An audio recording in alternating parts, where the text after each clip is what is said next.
paying through the nose to supersize your business. Sharon Horne-Ellstrom here. Our idiom or expression, our financial idiom for today is paying through the nose. This is one of those idioms that has kind of an interesting, but maybe a little bit gross connotation or origin to it. In the 9th century, the Danes imposed a tax in Ireland, and they called it a nose tax because they counted noses, and there was an excessive, exorbitant amount charged per nose. And if you didn't pay your nose tax, it's said, but there isn't really any documented proof that your nose was slit. So you didn't pay the tax, they'd slit your nose as punishment.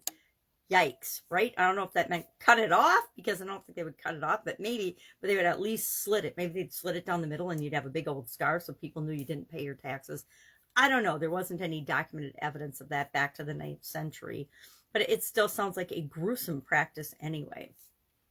So what does this have to do with growing and supersizing our business? Now, I have definitely heard, and I don't know if I've used the expression pay through the nose, but I've definitely heard it throughout my personal and business life, right? Whenever we pay too much for something, or when we feel like we're being charged too much, or extortion, or our protection money is what I thought of, like mobby. Like, I have so much experience with mob things. That came to mind. But also when we have extra taxes, extra fees, extra licensing things required, and those are often imposed by the government because other bigger businesses that are already established in an industry want to minimize the number of people and increase the barrier to entry in different industries. And so what they will support, because they're already making plenty of money, high taxes, high licensing fees, high requirements, so that it's harder for people to get into a business. I think of FDA, OSHA, USDA. A lot of manufacturing in different industries have a lot of rules and regulations, and they are actually co-created with some of the biggest companies in those industries. You can argue with me if you want on that, but I have personal firsthand experience with that and inside information. So whether it's right or wrong in your mind, it is what it is. It's what's happened over time. It's like the pharmaceutical industry and the FDA are best buds, right? They're supposed to be, the FDA is supposed to be overseeing the pharmaceutical industry, but the pharmaceutical industry does almost all their own testing and all their own proof of and evidence collecting in order to be approved by the FDA. Same happens with the food industry and different industries like that. So barriers to entry. Are you running against, as a newer business or a business that's growing and supersizing, running up against some of these barriers? All you have to do is find different ways around them, because there's always a way to achieve whatever it is that you want if you're committed to your long-term goals and objectives for your business. I like to do an audit of my business and other people's businesses as we get working together, so that we can see where we might be paying too much for things, right? Because one of the things that prevents us from growing as quickly as we want to grow is if we are lacking in processes and areas that we want to pay our way, right? We want to pay our fair share, just like with taxes, but we don't want to pay extra or a lot extra, because that takes away from what we're trying to create in the world and from our bottom line. Inflation, to me, is an example of having to pay exorbitant fees for things that may or may not make sense, or exorbitant prices for things that may or may not make sense. When gas prices went up in the past, instead of altering prices, a lot of companies that I did business with would just add a surcharge or a gas charge, and it was super frustrating, because to me that's part of everything that should go into the cost of doing business, and all of your, and again, just my opinion, the way you present your billing. I saw something the other day where somebody got charged extra money for crying at a doctor appointment.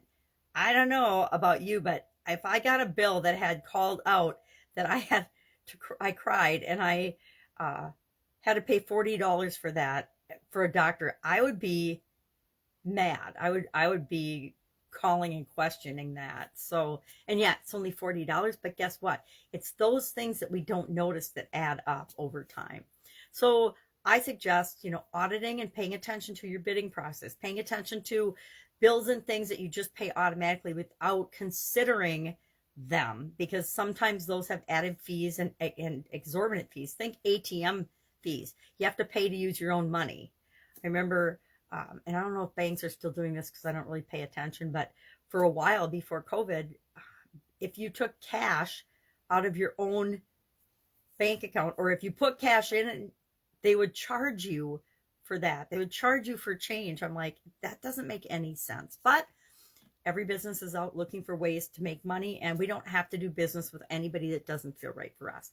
So extra taxes, licensing fees, audit for unnecessary expenses or fees. Remember, pretty much anything in business is negotiable. It never hurts to ask. The answer might still be no, but if you ask and the answer is, okay, we can give you 2% off if you pay in 10 days or whatever, why not take advantage of that to help grow and supersize and build your business? One other thing is, a lot of times, and all of these things, whether they're legal or illegal, bribes are a way to speed up a process, right? Extortion and protection money is to speed up a process of growing your business without your business being destroyed by outside forces, right? So all of these things can be looked at from both sides, but often we want to pay for speed in terms of our experience and education, or to expedite things. So there might be an expedition fee, right? Think about an expedition fee.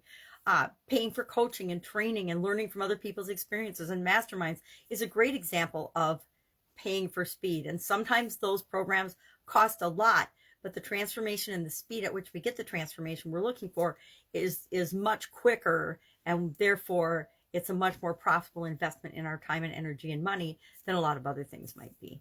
All right, love to know your experience with this particular idiom or expression, paying through the nose. I try not to pay through the nose for anything. No matter what, I always try to approach things from does this make sense? Is this the right thing to do? Does this feel right to me? And is this economically wise decision, choice, etc.? No matter how much money I have, I don't like wasting it and just flushing it down the toilet, right? I think it's why I don't have a boat. All right, if I can help you anyway, ask. Otherwise, I'll be with you tomorrow for another financial idiom for the month of May. Have an awesome day.